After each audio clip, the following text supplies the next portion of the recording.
అందరికీ నమస్కారం మాస్టర్స్. ఈరోజు మనం ఫిఫ్త్ చాప్టర్‌లోకి వచ్చేసాము. ఎవరికైతే క్రియేటివిటీ ఉందో వాళ్ళే నిజమైన సంతోష పరులన్నమాట. అందులో ఫస్ట్ సబ్ హెడింగ్ దుఃఖాన్ని పరమానందంగా మార్చండి.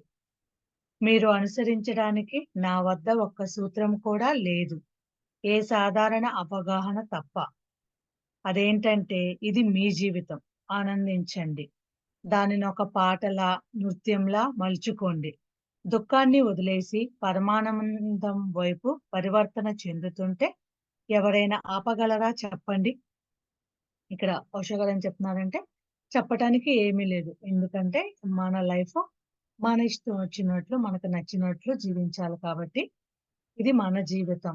కాబట్టి ఆనందించండి. దానిని ఒక పాటలాగా, ఒక డాన్స్ లాగా అలా మన ప్రతి రోజుని ఎక్సైట్‌మెంట్‌గా, కొత్త విషయాలు నేర్చుకునేలాగా మార్చాలన్నమాట.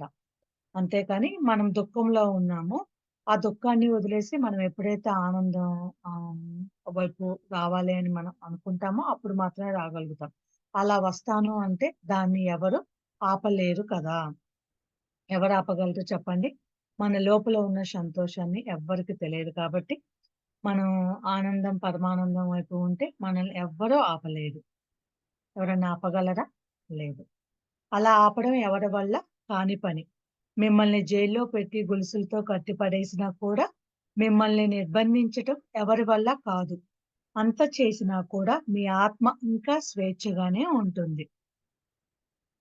అంటే ఫర్ ఎగ్జాంపుల్ ఇక్కడ చెప్పారు మాస్టర్స్ ఇక్కడ మన భౌతికంగా జైల్లో పెడితేనే కదా మనం ఎక్కువగా బందీకానంగా ఉన్నట్టు రిస్ట్రిక్షన్స్ చేసినట్టు ఫీల్ అయ్యేది. అలా ఉన్నా కూడా మనము ఫర్ ఎగ్జాంపుల్ తీసుకున్నాం అనుకోండి. రామదాస్ గారు అక్కడుండి ఎన్నో పాటలు పాడారు కదా! అలాగే గాంధీజీ గారిని తీసుకుంటే ఆయన ఆహ్, హ్మ్, అక్కడ ఆటోబయోగ్రఫీ రాశారు కదా! ఆ టైంని కూడా యుటిలైజ్ చేసుకోవటానికి అదే విధంగా మనం కూడా ఎక్కడున్నా గాని చేసినా కానీ మన ఆత్మ ఇంకా స్వేచ్ఛగానే ఫీల్ అవుతుందన్నమాట. ఆ నిర్దేశిత పరిస్థితుల్లో కూడా ఆ దయనీయ స్థితి పట్ల బిగ్గరగా ఏడవచ్చు. లేదా హాయిగా ఒక పాట కూడా పాడుకోవచ్చు. ప్రతిదీ చాలా సరళంగా, సాధారణంగా ఉంటుంది. దీనికి ఏ కారణం ఉండదు. అంతా అలా ఉంటుంది అంతే. ఆ అస్తిత్వం ప్రసాదిస్తున్న కరుణాభరిత కానుక ఈ క్షణం.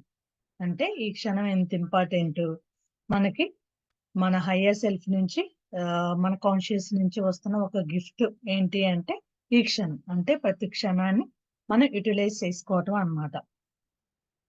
మనము ఏదైనా ఛాలెంజ్ వచ్చిందనుకోండి, ఏదైనా సమస్య వచ్చిందనుకోండి, ఆ టైంలో మనం ఎలా రియాక్ట్ అవుతున్నామో, ఎలా ఆలోచిస్తున్నామో, దాని నుంచి ఎలా బయటకొస్తున్నామనేది మన ఆత్మస్థితిని ప్రకారం ఉంటుంది. ఆ టైంలో కావాలంటే మనం ఏడుస్తూ ఇంకా డిప్రెషన్‌లోకెళ్ళిపోవచ్చు. లేదనుకోండి, మనం హ్యాపీగా దాన్ని ఒక ఛాలెంజ్‌గా తీసుకొని, దీని నుంచి నేను ఎలా బయటికి రావాలని ఆలోచించి, మనం హ్యాపీగా ఆ పరిస్థితుల్లోంచి బయటకొచ్చి, అక్కడి నుంచి జ్ఞానం కూడా తీసుకోవచ్చనమాట. సృజనశీలురే సంతోషంగా ఉంటారు. ఈ భావాలను మీ హృదయం లోతుల్లోకి మునిగిపోనివ్వండి. కేవలం మనకు గాని క్రియేటివిటీ ఉందనుకోండి, కొత్త కొత్త ప్రతి దానిలో కొత్తదనం చూస్తా ఉన్నామనుకోండి, అప్పుడు మాత్రమే మనం సంతోషంగా ఉంటాం. ఒక పద్యం వ్రాయండి. ఒక పాట పాడండి. ఓ నృత్యం చేయండి. తద్వారా సంతోషంగా మారిపోతుంటారు. మీరు ఒక పాట పాడినా, ఒక పద్యం రాసినా వాటిని ఎవ్వరూ ఇష్టపడకపోవచ్చు. మీకు జేజేలు పలకపోవచ్చు. అదంతా మీకు అవసరం లేదు. మీరు ఆనందించారు. అది మిమ్మల్ని సంతోషపరిచింది. అది చాలు. ఇక్కడేంటంటే, మనకెప్పుడైతే క్రియేటివిటీ ఉంటదో, ప్రతి దానిలో ఒక కొత్తదనం చూడగలుగుతామో, అప్పుడు మాత్రమే మనం సంతోషంగా ఉంటామనమాట. ఎలా అంటే, మన లోపల ఆ భావాలు ఇవన్నీ ఉంటాయి గదా! వాటన్నిటి లోతులకి మనం ఎప్పుడైతే ఎళ్తామో, అప్పుడు మాత్రమే మనలో క్రియేటివిటీ పెరుగుతది. మనకి కొంతమందికి సాంగ్స్ పాడటం ఇష్టం. కానీ, అయ్యో! నా వాయిస్ బాలేదనుకుంటారు. అంటే ఒకరి కోసం కాదు. మన లోపల ఆ సంతోషాన్ని ఆ క్రియేటివిటీని పెంచుకోవడానికి మనకు సాంగొస్తే పాడటం. లేదా కొంతమందికి రాయటం ఇష్టం. అలాగా ఏదొస్తే అది ఇష్టమైనప్పుడు చేస్తే, ఎప్పుడైతే మనం దుఃఖంలో, బాధంలో ఉంటామో దాని నుంచి కొంచెం కొంచెం బయటికి రావటానికి మన వంతుగా మనం చేసినట్లు అవుతుందనమాట. అలా మనల్ని మనమే సంతోషపరుచుకోవాలి. ఏదైనా లో సిట్యుయేషన్స్ ఉన్నప్పుడు దానిలో ఉంచి మన అంతట మనమే ఆ పరిస్థితిలోంచి బయటికి రావటానికి అలా స్లోగా మనం చేస్తూ ఉండాలన్నమాట. సో, మనలో ఉన్న క్రియేటివిటీని పెంచుకుంటూ ఉండాలి.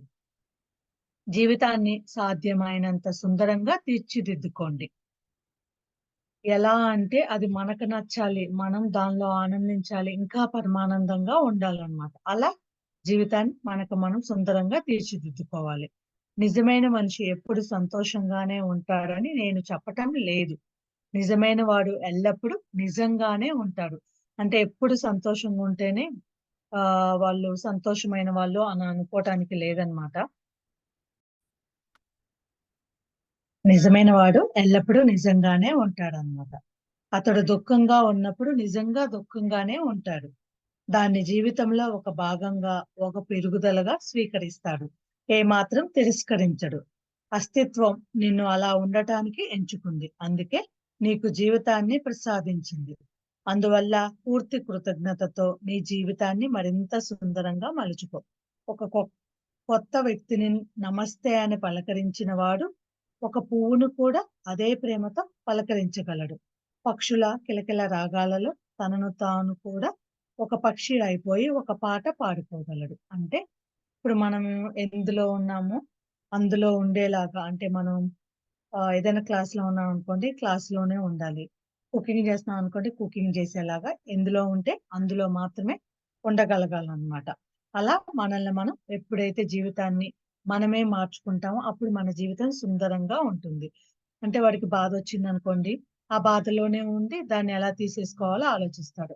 అలాగా ఎందులో ఉన్నవాళ్ళు అందులో ఒక జీవితంలో ఒక భాగంగా వాళ్ళ సోల్ డెవలప్‌మెంట్‌కి వచ్చిందని అలా స్వీకరిస్తారు. దానికెప్పుడు అపోజిషన్స్ అనేది చెప్పరనమాట. అపోజిట్‌గా.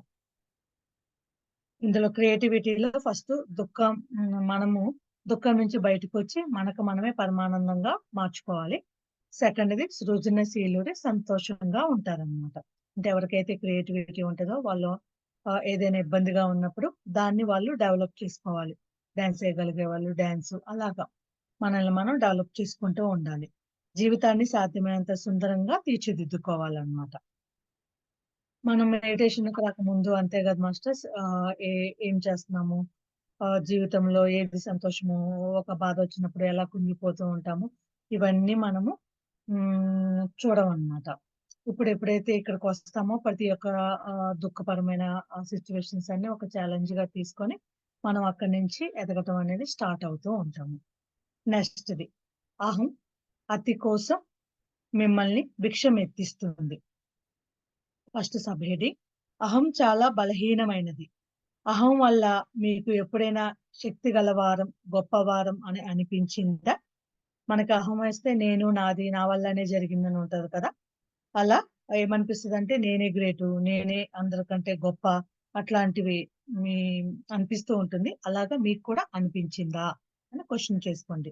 అహం వల్ల మీరు ఎప్పుడైనా శక్తిహీనులుగానే భావిస్తారు. అంటే ఎంతున్నా ఇంకా నేను చేయాలి, ఇంకా నాకది కావాలి, ఇది కావాలి అని నేనే చేయాలని అనుకుంటాం కాబట్టి మనకి ఎనర్జీ లేదు. అట్లా భావిస్తూ ఉంటాము. అందువల్ల అహం మిమ్మల్ని ఎల్లప్పుడూ మీ సామ్రాజ్యాన్ని విస్తరిస్తుంది. తద్వారా మీరు శక్తిమంతులవుతారు. ఈ ఇల్లు మీకు సరిపోదు. మరో భవంతి అవసరం. ఈ బ్యాంక్ బ్యాలెన్స్ చాలదు. ఇంకాస్త కూడబెట్టండి. ఇప్పుడు ఉన్న కీర్తి వల్ల మీకేమీ ఒరగదు. ఇంకాస్త పెంచుకోండి అంటూ ఉసిగొల్పుతూ ఉంటుందన్నమాట. అంటే మనల్ని రెచ్చగొడుతూ ఉంటుంది. మిమ్మల్ని ఎక్కడ నిల్వనివ్వదు. అహం ఎప్పుడు అతి కోసం అర్రులు చాస్తుంది. ఎందుకు?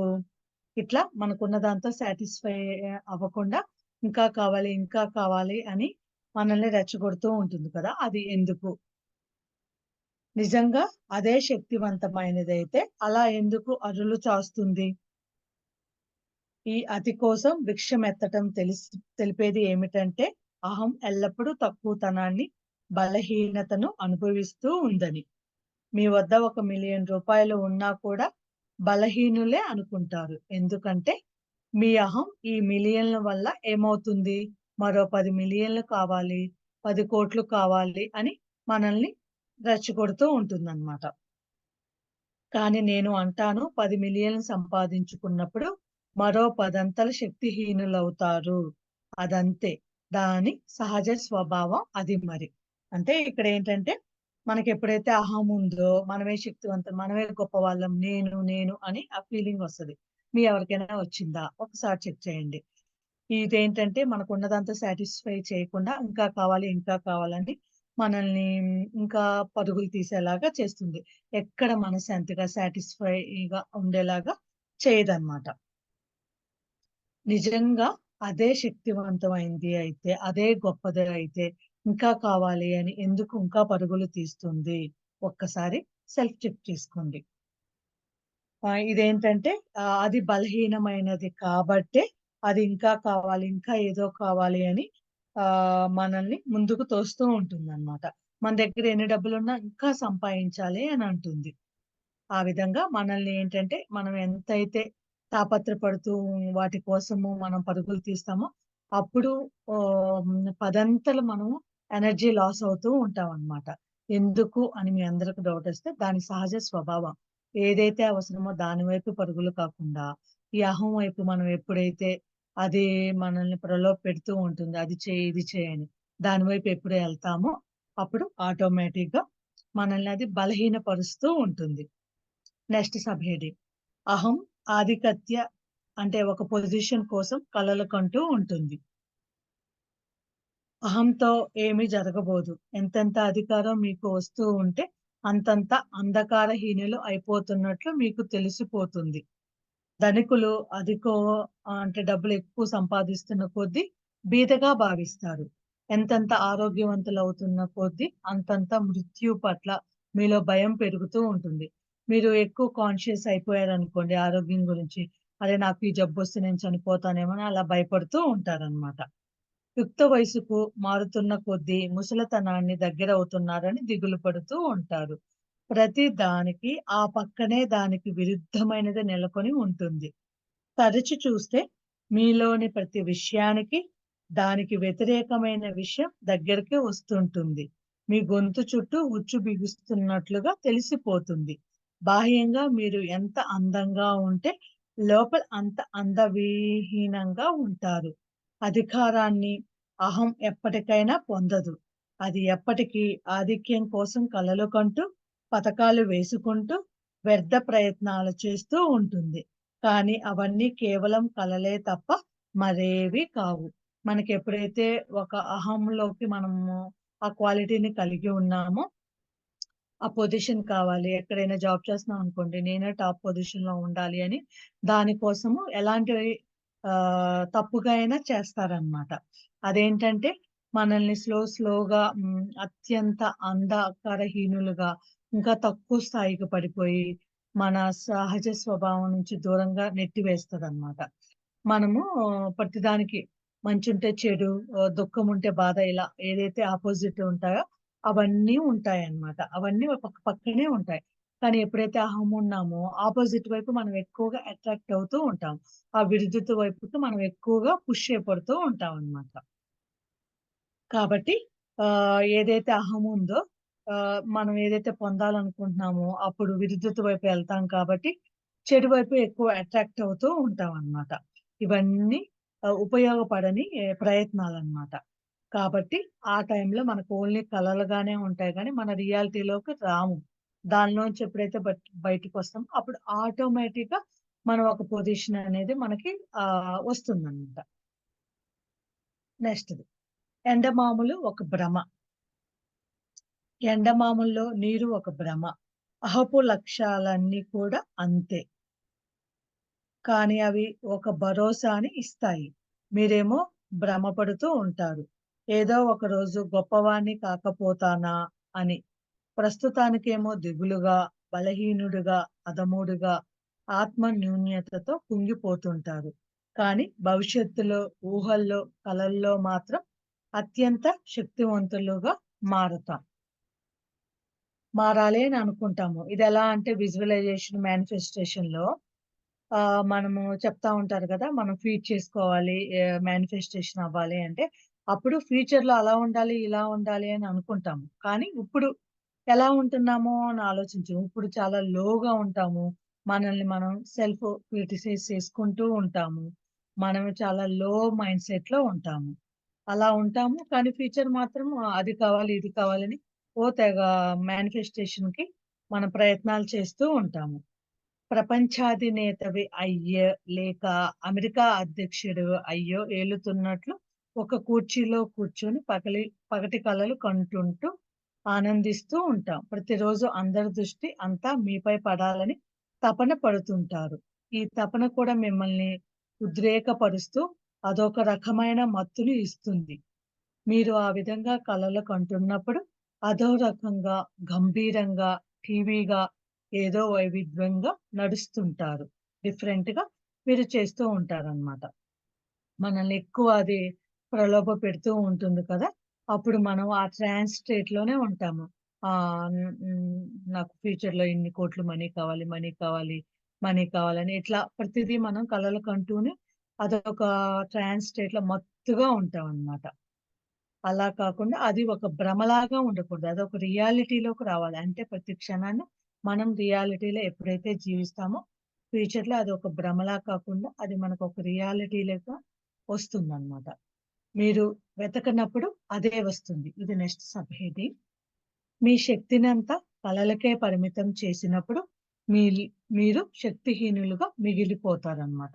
మనం ఏదైతే ఇప్పుడు ప్రెజెంట్ జీవించకుండా డ్రీమ్ వరల్డ్‌లో అంటే కలల ద్వారా అంటే నైట్ డ్రీమ్స్ కాదు. ఆ పగటి కలలు అంటాం కదా! అలాంటప్పుడు మనము శక్తి అనేది మనలో కొంచెం కొంచెం తగ్గుతా ఉంటుంది. సత్యమేమో దానికి పూర్తి వ్యతిరేకంగా ఉంది. మీరు వెతకనప్పుడు అది వస్తుంది. మీరు అడగనప్పుడు అది ఇవ్వబడుతుంది. మీరు అర్రులు చాచినప్పుడు అది అక్కడే ఉంటుంది. దూరంగా ఉంటే ఎండమాములు వెంట పరిగెడుతున్నప్పుడు అవన్నీ మీ చుట్టూ కూడా ఉన్నాయని గమనిస్తారు. సత్యాన్ని మీరు ఎప్పుడు గ్రహించలేదు. కానీ అది మీలోనే ఉంది. మరి మీరేమో బయట వెతుకుతున్నారు. ఇక్కడేంటంటే మాస్టర్స్ ఎలా అర్థం చేసుకోవాలంటే, ఎండమాములు దూరంగా చూస్తే మనకు వాటర్ ఉన్నట్లు అట్లా అనిపిస్తాయి. దగ్గరికెళ్తే ఏమీ ఉండదు. కానీ మనం ఒక్క క్షణం ఆగి ఆలోచిస్తే, అక్కడ కనిపించే ఇక్కడ కూడా ఉన్నాయి కదా! అని మనం ఎప్పుడైతే తెలుసుకుంటామో, అప్పుడు ఆటోమేటిక్‌గా మన చుట్టూ కూడా అలాంటిదుంది. అదంతా ఒక భ్రమ అని మనకర్థమవుతుంది. అదే విధంగా మనం భౌతికంగా ఏదైనా వెతికేతప్పుడు అంతా ఎక్కడో లేదు. మనతో ఉంది. మన చుట్టూ ఉంది. యూనివర్స్ అన్ని చోట్ల ఉంది గదా! గాలి అన్ని చోట్ల ఉంది కదా! అదే విధంగా మనం ఏదైతే కావాలని తాపత్రపడుతున్నామో, అది మన చుట్టూనే ఉంది అని మనకెప్పుడైతే తెలుస్తదో, మనం పరుగులు పెట్టడం ఆపేస్తాము. మనకేది కావాలంటే అది మన దగ్గరికి వస్తుందన్నమాట. ఇంతే మాస్టర్స్ ఈరోజు అహం అనేది మనల్ని భిక్షమెత్తేలాగా చేస్తది. అంటే ఒకరిని అది కావాలి, ఇది కావాలి లేకపోతే మనం ఫైనాన్షియల్‌గా సెటిల్ అవ్వాలనుకుంటున్నాం, డబ్బులు కావాలి అట్లా మనం భిక్షమెత్తే స్థితికొస్తాం. అలా కాకుండా మన చుట్టూనే అన్నీ ఉన్నాయి. మనం యూనివర్స్‌లో ఒక పార్ట్ అని మనకెప్పుడైతే అర్థమవుతదో అన్నీ మనకి స్లోగా అర్థమవుతది. అర్థమవ్వటం స్టార్ట్ అవుతది masters. Thank you. Thank you so much అందరికి.